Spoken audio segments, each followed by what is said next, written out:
Hi வணக்கம். இன்றைக்கு நான் எங்கே நிற்கிறேன்னு சொல்லிச்சுன்னா ரீச்சாக்குள்ளே நிற்கிறேன். ரீச்சாக்குள்ளே வந்து எங்கே நிற்கிறேன்னு சொல்லிச்சுன்னா உண்மையாக வந்து ரீச்சாவினுடைய பிரதான வாசலுக்கும் அங்காடிக்கும் இடைப்பட்ட பிரதேசத்தில் வந்து நாங்கள் ரீச்சாக்குள்ளே என்ற பண்ணைக்குள்ளே இடப்பக்கமாக இருக்கக்கூடிய ஒரு 4 ஏக்கர் நிலப்பகுதியில் வந்து ஒரு பாரிய அளவிலான குடைமிளகாய் செய்கை வந்து செய்ய பண்ணப்பட்டிருக்கு. அந்த இடத்துல நினைக்கிறேன். இன்றைக்கு நாங்கள் வந்து முதலாவது அறுவடையில் வந்து இருக்கிறோம். இந்த முதலாவது அறுவடை வந்து உண்மையாக வந்து ஒரு மிகச்சிறப்பாக தான் நடக்குது. அதில் வந்து நாங்கள் உண்மையாக வந்து கைப்படப்படத்தான் வந்து மிளகாய்கள் காய்க்கும், மிளகாயினுடைய பூக்குன்ற தன்மைகள் அதிகரிக்கும் என்று சொல்வது வந்து எங்களுடைய ஒரு மரபாக இருக்குது. அந்த அடிப்படையில் வந்து நாங்கள் வந்து இந்த எங்களுடைய வந்து முதலாவது அறுவடையில் வந்து நாங்கள் வந்து மிளகாய்களை அறுவடை செய்ய போகின்றோம். எங்களுடைய அடுத்த அறுவடைகள் வந்து உண்மையாக வந்து பன்மடங்காக வந்து பெரிய அளவிலான ஒரு மிளகாய்களை நாங்கள் வந்து அறுவடை செய்யக்கூடிய ஒரு அறுவடை திருவிழா கூட வந்து இங்கே வந்து செய்யக்கூடிய மாதிரி இருக்கும்.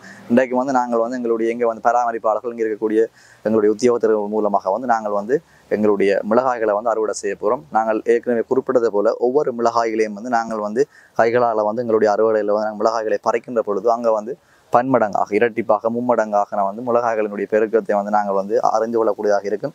நீங்கள் முகநூலையும் பார்த்துருக்கலாம். நாங்கள் வந்து அண்மையில் வந்து குறிப்பிட்ட எங்களுடைய உத்தியோக முகநூலில் வந்து நாங்கள் வந்து சில இந்த குடமிளகாய் சம்பந்தமான ஒரு காணொலியை கூட வெளியிட்டிருந்தோம். இன்றைக்கு வந்து நாங்கள் வந்து ஒரு முதலாவது அறுவடையில் வந்து இணைஞ்சிருக்கிறோம். அதில் வந்து குறிப்பாக வந்து இன்றைக்கு வந்து இந்த குடைமிளகாய் செய்கையில் வந்து நாங்கள் வந்து இங்கே வந்து எப்படி இந்த குடைமிளகாய் செய்கையை வந்து நாங்கள் வந்து பிளான் பண்ணி நாங்கள் என்ன மாதிரி நடவு செஞ்சு நாங்கள் என்ன மாதிரியான சேதன பசலைகளை நாங்கள் வந்து பயன்படுத்தினாங்கள், நோய்கள் வருகின்ற பொழுது என்ன மாதிரியான சேதன முறையில் எங்களுடைய திரவ கரசுகளை எப்படி பயன்படுத்தினாங்கள், இதனுடைய அளவு திட்டங்கள் என்ன, எப்படி இந்த மேடைகளை அமைச்சினாங்கள், எங்களுடைய மண் எவ்வாறான மண்ணுன்னு சொல்லி பலதரப்பட்ட விடயங்களை வந்து நாங்கள் ஒரு நோக்காக கொண்டு தான் நாங்கள் இந்த குடைமிளகாய் செய்கையை வந்து இவ்வளவு தூரத்துக்கு நாங்கள் வந்து வளர்த்துருக்கிறோம். இன்றைக்கு வந்து முதலாவது அறுவடையை வந்து எட்டியிருக்கிறோம். அந்த அடிப்படையில் வந்து இங்கே இருக்கக்கூடிய பொறுப்பாளர்கள் வந்து இங்கே வந்து சிறப்பான முறையில் இதை வந்து கவனித்து கொண்டு வரணும். அவையோடு தான் இன்றைக்கு இது சம்பந்தமான ஆழமான விவரணமான விளக்கங்களை வந்து நாங்கள் வந்து கேட்க போகிறோம். அதில் ஒருத்தர் தான் எங்கள் பண்ணையில் வந்து விவசாய ஆலோசகராகவும் இங்கே வந்து குடைமிளகாய் செய்கைக்கு வந்து பொறுப்பாக இருக்கக்கூடியவர் தான் மதுரனோட நாங்கள் வந்து இந்த செய்கை சம்பந்தமான முழுமையான விளக்கத்தை வந்து இப்போ நாங்கள் வந்து கேட்டுக்கொள்ளலாம். சொந்தங்களுக்கு வணக்கம். நான் இப்போ எங்கே நிற்கிறேன்னு சொன்னால் ரீச்சாவில் வந்து இந்த குடமிளகாய் பயிற்சிகை சம்மந்தமாக உங்களுக்கு ஒரு சின்ன தகவல் வழங்க வந்து நினைக்கிறேன். இந்த குடமிளகாய் பயிற்சிகை உங்களுக்கு தெரியும், இந்த ரீச்சாவில் வந்து பாரிய அளவிலான ஒரு பரப்பளவில் வந்து இந்த குடமிளகாய் பயிற்சிகை செய்து கொண்டு வாரம். இன்றைக்கு வெற்றிகரமாக செய்து கொண்டு வாரம்.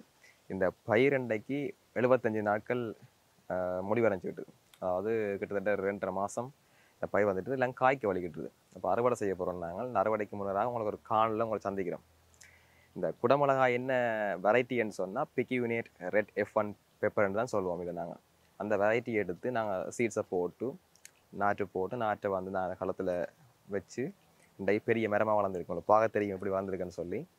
இன்றைக்கு போல் கண்டுகளும் வந்து காய்ச்சி இருக்குது. இந்த கண்டு காய்ச்சதால் நாங்கள் இன்றைக்கி என்ன செய்யணும், அறுவடை செய்ய போகிறோம். 75 நாட்கள், அதாவது களத்தில் நாங்கள் கண்டை வச்ச பிறகு 75 நாட்களுக்கு பிறகு இந்த அறுவடையை முதலாவது அறுவடையை நாங்கள் பெற்றுக்கொள்ளலாம். இன்றைக்கு நாங்கள் அறுவடை செய்ய போகிறோம். 75 நாள் கிட்ட வந்துட்டு இன்றைக்கு கிட்டத்தட்ட 2.5 மாதம் முடிவடைஞ்சிருக்குது. உங்களுக்கு நாங்கள் 1 மாதத்தில் வந்து உங்களை பயிர் நிலையிலே வந்து உங்களுக்கு காட்டியிருந்தேன் நாங்கள் வேறொரு காணொலி ஊடாக. இன்றைக்கி அறுவடை செய்ய போகிறோம். இந்த பழம் வந்து எப்படின்னு சொன்னால், அதாவது மிளகாய் வந்து எப்படின்னு சொன்னால் 2.5 தொடக்கம் 3.5 மீட்டர் விட்டத்தை கொண்டதாக இருக்கும். என்ன சொன்னால் ஒரு அந்த மிளகாயின் வெயிட் வந்து 10 to 15 கிராம் வெயிட் இருக்கும். ஒரு மிளகாய் வந்து 10 to 15 கிராம் வெயிட் இருக்கும். இந்த மிளகாயின் கலர் வந்து ஒரு லைட் க்ரீனில் இருக்குது.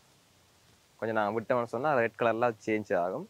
உங்களுக்கு லைட் க்ரீனில் தேவைன்னு சொன்னால் அந்த டைம் ஹார்வெஸ்ட் பண்ணலாம். இல்லைன்னு சொன்னால் ரெட்டுக்கு வந்தால் பிறகு அதை ஹார்வெஸ்ட் பண்ணலாம். இந்த ரீச்சாவில் வந்து இவ்வளவு பெரிய ஒரு பரப்பளவில் நாங்கள் இந்த குடமிளகாய் செய்து கொண்டு வரோம். இந்த செய்கிறதுக்கு அவங்க 2 பேரை கட்டாயம் காட்டுவேன்னு சொன்னால் நாங்கள் வந்து கைட் பண்ணுவோம். எப்படி செய்யுங்க, இது அடியுங்க, ஆர்கானிக்கில் இதை செய்யணும், இதை செய்யக்கூடாதுன்னு சொல்லி எல்லாம் கைட் பண்ணுவோம்.